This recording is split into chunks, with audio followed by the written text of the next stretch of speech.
Buang waktu kalau gue jelasin betapa gedenya Samsung. Dia produksi dari yang nggak kelihatan mata, kayak memori, SSD dalam PC lu, dan yang nemenin keseharian lu juga. Buat lifestyle, penuhin rumah lu pakai elektronik, bahkan sampai titik tertentu harga rumah lu, brand Samsung bisa merangsang untuk lu condong beli TV-nya, biar orang yang bertamu ke rumah lu lihatnya lebih mewah dong dibanding lu pakai brand-brand China. Dan kalau di monitor, Samsung yang kenalin smart monitor pertama kali di Indonesia. Samsung juga yang pertama kali kenalin 49 inch curve super ultra wide. Lu coba taruh brand monitor lain, gantiin logo Samsung di sana. Lu beli nggak? Prestige-nya langsung nggak dapet, bos. Cuma Samsung yang bisa. Dan yang mau dibeli orang-orang di harga puluhan juta buat sebuah monitor. Di-push lagi sama Samsung ke level OLED-nya.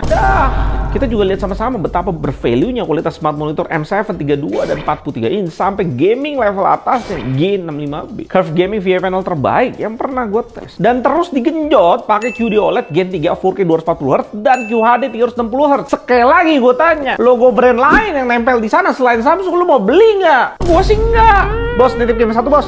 Sebegitu gilanya Samsung punya prestis buat pemakainya di kelas monitor high-end. Tapi anehnya, dia tetap mau coba penetrasi monitor 1 jutaan. Apalagi alasannya kalau bukan buat flexing.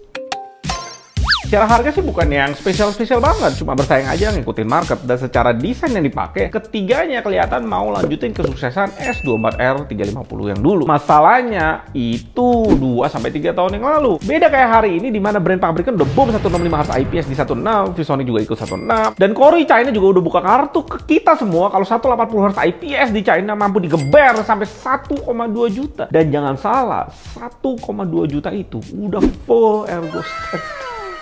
Lo kebayang nggak lo harga modal monitor sebenarnya berapa? Tanpa kualitas amazing di 100Hz Samsung, sangat alot posisi 100Hz yang terdesak habis-habisan di market, yang bahkan ada kemungkinan makin hari makin terdesak dengan 165Hz IPS yang udah jelas akan semakin murah. Ya, semua brand juga alot sih sekarang di 100Hz, mereka pun udah sadar hal itu. Gue udah ngomong sama Samsung Indonesia kalau semua hal tadi akan gue bilang di video ini. Dan Samsung tetap mau sponsorin video ini, ya berarti Samsung gak ada masalah.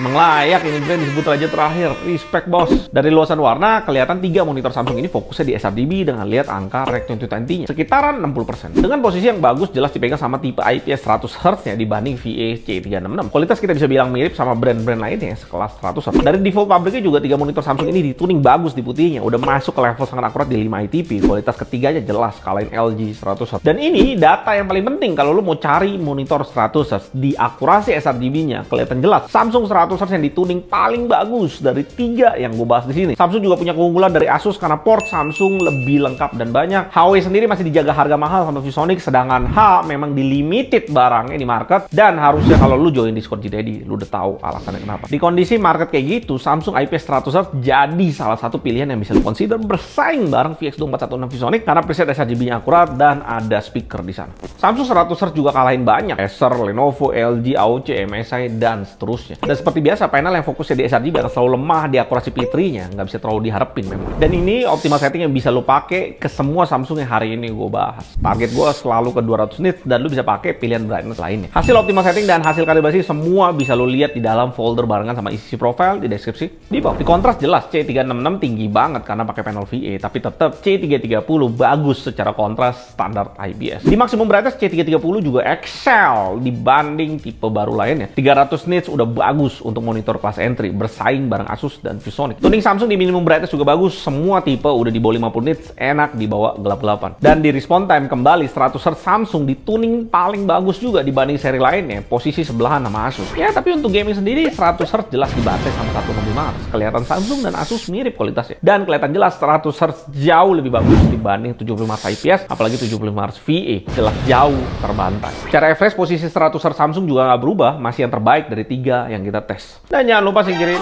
yang nggak penting. Dan ini semua tahun 8. Cash 22 반복되는 삶 what to do Cash 22 눈치채자마자 it's no use Cash 22 이건 무리수 yeah Cash 22 still I gotta make a move No brakes high stakes pedal to the metal Green light.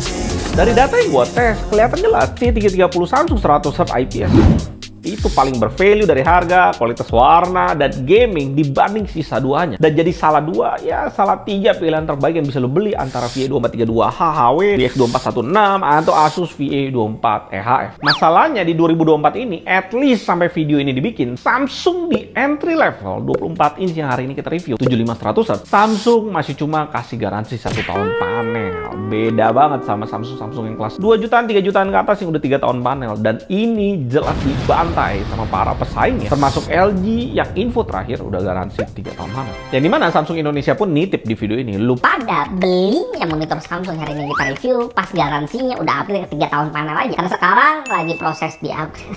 Respect gue sama Samsung yang mau akui kekurangannya lewat video ini. Brand LG monitor aja nggak berani. Dan kalau gue udah dapat info garansi upgrade ke 3 tahun, gue akan bagiin di Discord. Pastiin lu join ke dalam. Di sisi lain, gue juga nggak habis pikir sih kenapa Samsung Indonesia masih mau launch VA75Hz Curve, apalagi dengan harganya yang masih di sekitaran 1,5 juta. Yang dimana lu lihat sendiri, market 165Hz IPS udah di 1,6 juta. Satu-satunya pikiran gue karena Samsung mau flexing aja, kalian nunjukin kalau Curve monitor ya memang jati dirinya ngelihat segmen kelas atasnya. Curve semua banyak banget. Tapi di sisi lain, jujur aja ya, Samsung butuh collab sih sama Tom Cruise karena di harga 1,5 juta.